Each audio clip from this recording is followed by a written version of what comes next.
គោរពជំរាបសួរពុកម៉ែបងប្អូនទាំងអស់គ្នាសូមស្វាគមន៍មកកាន់នៅ Channel របស់ Admin សម្រាប់ថ្ងៃទី04ខែវិច្ឆិកាឆ្នាំ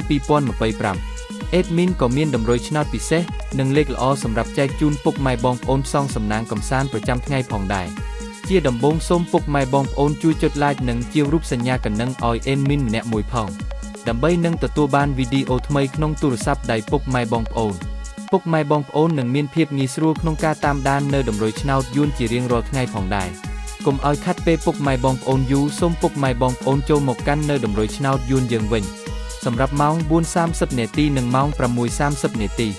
Admin មានតម្រុយឆ្នោតយួនល្អសម្រាប់ចែកជូនពុកម៉ែបងប្អូនយកទៅផ្សងសំណាងនៅថ្ងៃនេះសម្រាប់លេខតូចពីរលេខគឺ Admin មានលេខ65 69 91 99សម្រាប់លេខពិសេស3លេខវិញ Admin មានលេខធំ3លេខគឺលេខ159គុណ656គុណ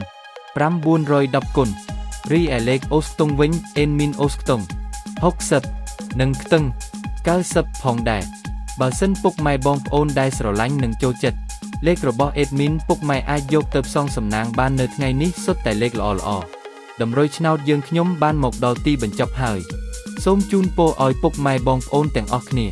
ហេងហេងសំណាងល្អមានលៀបមានជ័យនិងចូលរង្វាន់ធំបានបើកលុយទាំងគ្នាណាពុកម៉ែបងប្អូនជាចុងក្រោយសូមពុកម៉ែបងប្អូនជួយចុច Like និងជាវរូបសញ្ញាកណ្ដឹងឲ្យ Admin ម្នាក់មួយផងមកដើម្បីទទួលបានវីដេអូថ្មីសូមជួបគ្នានៅថ្ងៃស្អែកបន្តទៀតណាសូមអរគុណ